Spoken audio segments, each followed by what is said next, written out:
TMP news کے studio میں خوش آمدید۔ بھلوال سے آپ کو بتاتے چلے ہمارے خصوصی نمائندہ میاں خرم شہزاد کی رپورٹ کے مطابق بھلوال شہر میں قرآن پاک کی سورۃ الحجرات کی آیت کریمہ اور اگر مسلمانوں کے دو گروہ آپس میں لڑائی کریں تو ان کے درمیان صلح کروا دیا کرو کی عملی تصویر دیکھنے کو ملی۔ معروف سماجی اور سیاسی شخصیت رانا شاکر اور رانا عامر نے سفیر امن کا کردار ادا کرتے ہوئے 302 کے مقدمے میں دونوں فریقین کے درمیان صلح کروا دی۔ اس صلح کے نتیجے میں چار چک کی شخصیت چودھری حماد تارڑ باعزت بری ہو گئے، جس سے علاقے میں خوشی اور اطمینان کی فضا قائم ہو گئی۔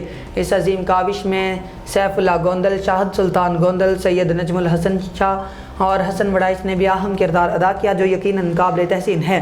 علماء کرام کے مطابق اصلاح بین الناس ایک ایمانی عمل ہے جو لوگوں کی ناراضگیوں کو ختم کر کے انہیں متحد کرتا ہے۔ رسول اللہ صلی اللہ علیہ وسلم نے فرمایا، سب صدقوں میں سے بہترین صدقہ دو قرابت داروں اور دو انسانوں کے درمیان صلح کروانا ہے۔ یہ واقعہ اس بات کی روشن مثال ہے کہ جب مسلمان اصلاح اور صلح کو اپنا شعار بنا لے تو معاشرے میں امن، محبت اور بھائی چارہ پروان چڑھتا ہے۔ فی الوقت اتنا ہی۔ مزید اپڈیٹس کے لیے دیکھتے رہیں TMP نیوز۔ اللہ حافظ۔